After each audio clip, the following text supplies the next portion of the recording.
সুতরাং দেখো এখানে আমাদের যে বিষয়টা দেয়া আছে সেটা হচ্ছে পার্টস অফ স্পিচ। এখন এই পার্টস মানে কি জানি আমরা? অংশ। অফ মানে কি? এর। আর স্পিচ, স্পিচ মানে হচ্ছে বাক্য।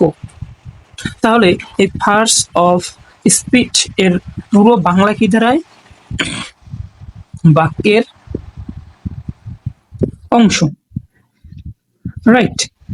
এখন দেখো এই পার্টস অফ স্পিচে তুমি যদি এই স্পিচের পরিবর্তে সেন্টেন্স লেখো তাতেও কিন্তু ভুল হবে না, কেননা সেন্টেন্স মানে কি? বাক্য।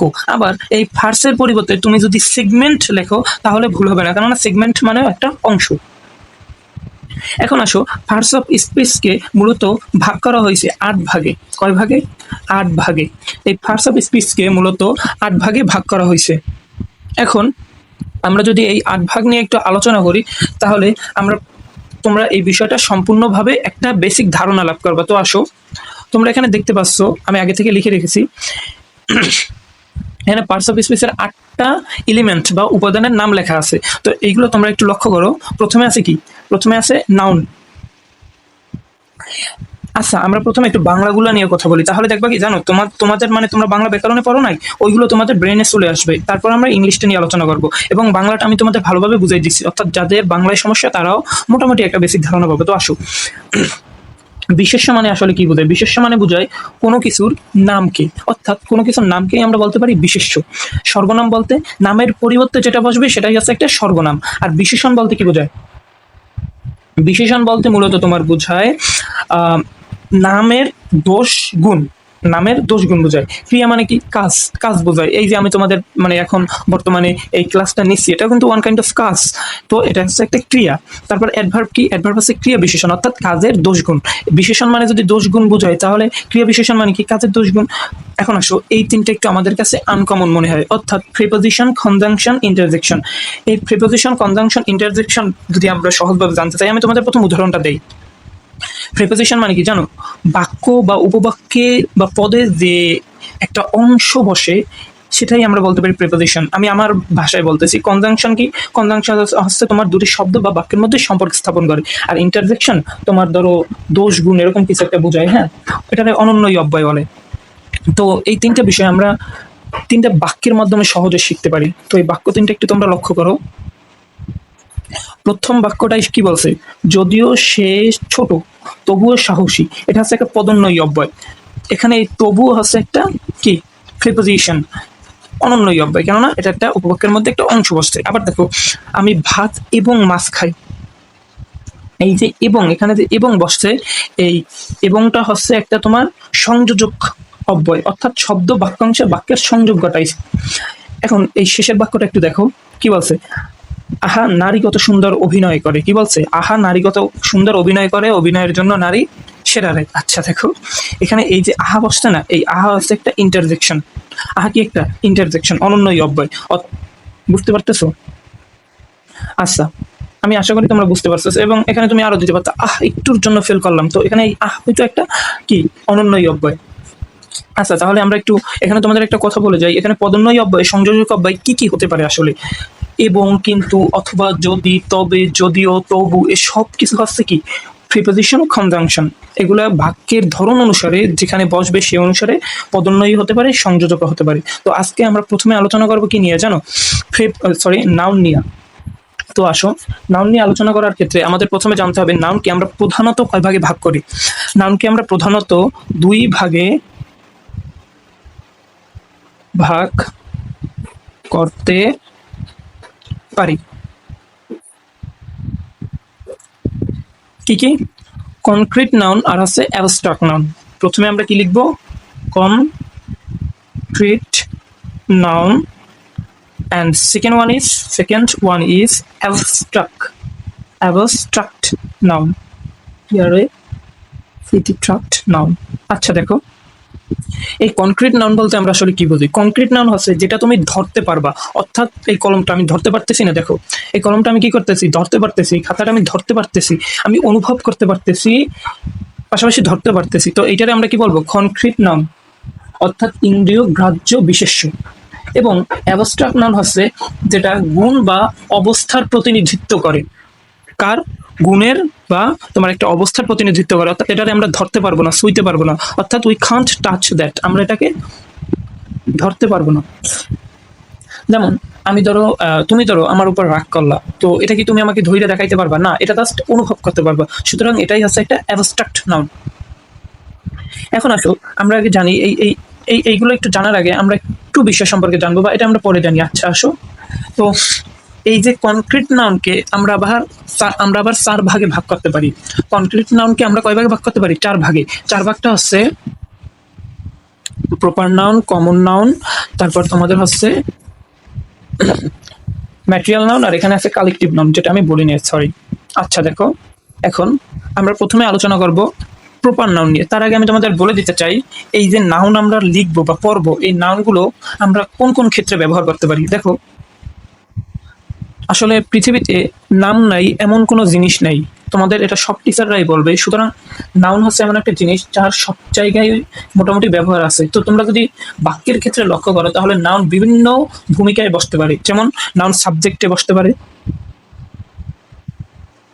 নাউন অবজেক্টে বসতে পারে, ইভেন নাউন কমপ্লিমেন্ট হিসেবেও বসতে পারে, এবং আরেক জায়গায় বসতে পারে, সেটা হচ্ছে অ্যাপোজিশন। অ্যাপোজিশন, এগুলোয় নাউন মূলত একটা ভূমিকা রাখে, অর্থাৎ নাউন বিভিন্ন ভূমিকায় এই ভূমিকাগুলোয় বসতে পারে। এখন আসো আমরা আমাদের মূল টপিক অর্থাৎ কনক্রিটের 4টি ভাগ অর্থাৎ proper noun, common noun, collective noun, এগুলো নিয়ে আলোচনা করবো। এখন দেখো, সর্বপ্রথম আসি কি প্রপার নাউন। এই প্রপার নাউন বলতে কি বোঝায়? নির্দিষ্ট ব্যক্তি বা বস্তু বা স্থানের নাম। আচ্ছা, এখন কিছু বুঝতেছো না অনেকে হয়তো, যে এই প্রপার নাউন আবার কোথা থেকে আসছে। আমি তোমাদের আরেকবার রিক্যাপ করছি, একটু তোমরা একটু সুন্দরভাবে জানো। পার্টস অফ স্পিচ মানে হচ্ছে বাক্যের অংশ। পার্টস অফ স্পিচকে প্রধানত যদি বলে, নাউনকে প্রধানত যদি বলে, আমরা নাউনকে ভাগ করতে পারি 2 ভাগে, কনক্রিট নাউন, অ্যাবস্ট্রাক্ট নাউন। আবার এই কনক্রিট নাউনকে ভাগ করা হয়েছে 4 ভাগে। কি কি? Proper noun, common noun, collective noun, material noun. তো আমরা এখন প্রথমে কথা বলবো প্রপার নাউন নিয়ে। তো প্রপার নাউন হচ্ছে এই সকল নাউন যা নির্দিষ্ট ব্যক্তি বা বস্তু বা স্থানের নাম বোঝায়। আমি তোমাদের একটা উদাহরণ দেই। হ্যাঁ, ধরো বললাম ট্রিস gives us shadow. এখন এই শ্যাডো মানে কি স্যার? শ্যাডো মানে হচ্ছে ছায়া। কি? ছায়া। তাহলে আমি বললাম গাছ আমাদের ছায়া দেয়। এখানে এই যে গাছ না, গাছ হচ্ছে একটা প্রপার নাউন, একটা নির্দিষ্ট নাম। কির জন্য এটা নির্দিষ্ট নাম? আচ্ছা দেখো, আমাদের কে ছায়া দেয়? গাছ দেয়। এখানে নির্দিষ্ট করছে কাকে? গাছকে। আমাদের কে ছায়া দেয়? গাছ দেয়। আবার আমি যদি বলি ইসলামাবাদ, কি বললাম? ইসলামাবাদ, আমি জানি না বানামটা ঠিক হয়েছে কিনা। Islamabad is capital of Pakistan. আচ্ছা দেখো, এইখানে বলো তো নির্দিষ্ট করছে কারে? এইখানে কিন্তু নির্দিষ্ট করছে তোমার, সরি, এখানে তোমার নির্দিষ্ট করছে কিন্তু ইসলামাবাদকে। তাহলে এটা হচ্ছে একটা প্রপার নাউন, অর্থাৎ নির্দিষ্ট ব্যক্তি বা বস্তু বা স্থানের নাম বোঝায়। অর্থাৎ ধরো আমার নাম কি? সাকিব। তাহলে সাকিব টিচ আস, এখানে এই যে সাকিব হচ্ছে একটা প্রপার নাউন বা একটা নির্দিষ্ট নাম। আর মনে রাখবা, এই প্রপার নাউন কিন্তু একটাই হবে। কয়টা হবে? একটা। অর্থাৎ প্রপার নাউন হচ্ছে একটা সিঙ্গুলার নাউন। প্রপার নাউন কি? একটা সিঙ্গুলার নাউন। এটা একটু মনে রাখবা, ঠিক আছে? আচ্ছা, এখন আমরা পরেরটায় যাব, সেটা হচ্ছে আমাদের কমন নাউন। আচ্ছা, এই প্রপার নাউন সম্পর্কে আর যদি মানে আরো অনেক কিছু বলার আছে, কিন্তু মানে উদাহরণ দিতে পারি আমরা। তোমাদের এটা আমি বলতে ভুলে গেছি যে আমি তোমাদের এইগুলো করানোর পর তোমাদের বইতে যে উদাহরণগুলো আছে সেগুলো নিয়ে আলোচনা করবো। সুতরাং চিন্তার কোনো কারণ নেই। তো আমাদের নেক্সট টপিক আছে কমন নাউন। কমন নাউন কি? প্রতিটি ব্যক্তি বা বস্তুর সাধারণ নাম বোঝায়।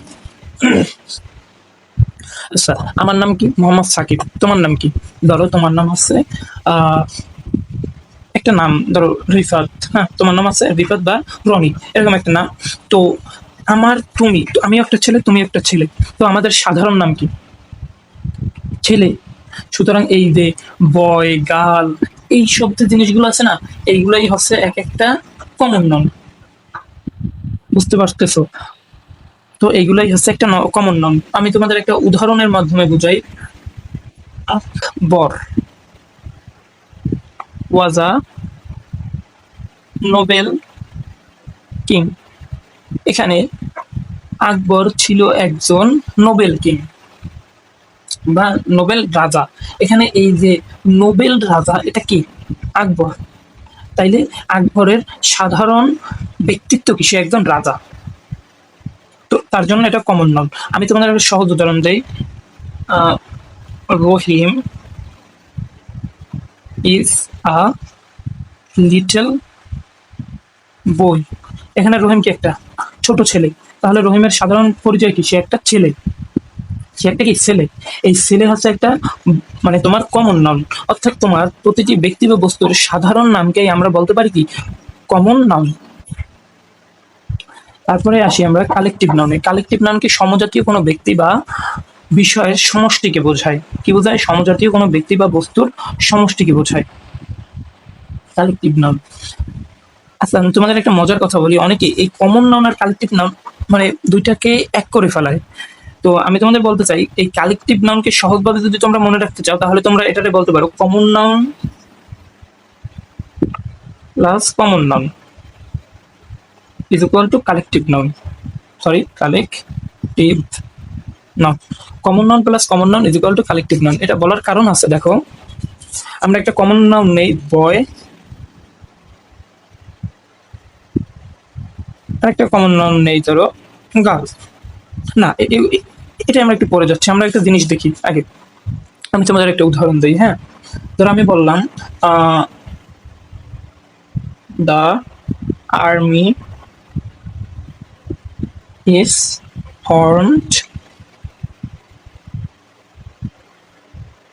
উইথ কি? ডিসিপ্লিন। তো এখানে দেখো দ্য আর্মি, এই আর্মি হচ্ছে একটা কি? Common noun. আর্মি হচ্ছে একটা, সরি, কালেকটিভ নাউন। এখন এই আর্মি কালেকটিভ নাউন হচ্ছে, তাহলে আর্মিও তো সাধারণ নাম বোঝায়। আর্মিও তো সাধারণ নাম বোঝায়। তো এখানে আমরা আর্মিকে কেন কমন নাউন না লিখে কেন কালেকটিভ নাউন লিখলাম? তোমাদের এই প্রশ্নটা থাকতে পারে। সুতরাং দেখো এখানে এই যে আর্মি, এই আর্মি হচ্ছে কিন্তু তোমার একটা কালেকটিভ নাউন। কারণ এখানে আর্মিতে বয়ও থাকতে পারে, ছেলেও থাকতে পারে, মেয়েও থাকতে পারে। ছেলেও থাকতে পারে আর্মিতে, মেয়েও থাকতে পারে। তাহলে আর্মি কি? একটা কালেকটিভ নাউন। পুলিশ কি? একটা কালেকটিভ নাউন। এয়ারফোর্স কি? একটা কালেকটিভ নাউন। ডক্টর কি? একটা কালেকটিভ নাউন। ইঞ্জিনিয়ার কি? একটা কালেকটিভ নাউন। তোমরা যে ইঞ্জিনিয়ার হবা, তোমাদের এই ইঞ্জিনিয়ার কি? একটা কালেকটিভ নাউন। আচ্ছা, বুঝতে পারতেছো? আশা করি বুঝতে পারছো। আমাদের নেক্সট যে বিষয়টা আছে, এখানে একটু হিজিবিজি হয়ে গেছে, আই এম সরি। তো ম্যাটেরিয়াল নাউন আমাদের আজকের বিষয়। নেক্সট পরবর্তী বিষয় আছে ম্যাটেরিয়াল নাউন। এখন দেখো ম্যাটেরিয়াল নাউনকে তুমি যদি সহজভাবে জানতে যাও, কোনো বস্তু যে জিনিস দ্বারা গঠিত তাকে ম্যাটেরিয়াল নাউন বলে। বা একটা আচ্ছা, এই মেটাল আছে না, মেটাল পদার্থ, একটা সাবস্টেন্স, এটাই আছে একটা ম্যাটেরিয়াল নাউন। ধরো আমি বললাম গোল্ড। আচ্ছা, এই গোল্ড কি? একটা ম্যাটেরিয়াল নাউন, একটা জিনিস, একটা পদার্থ। তোমরা যদি এটা সহজভাবে বলতে চাও, তাহলে বলতে পারো, ধরো বললাম দা টেবল, না চেয়ার দেই। হ্যাঁ, the chair is made of wood, is made of wood. কি বললাম? চেয়ারটি হয়েছিল তৈরি কাঠ দ্বারা। এখানে এই যে চেয়ার আছে না, এই যে গোল্ড আছে না, এইগুলোই হচ্ছে একটা ম্যাটেরিয়াল নাউন।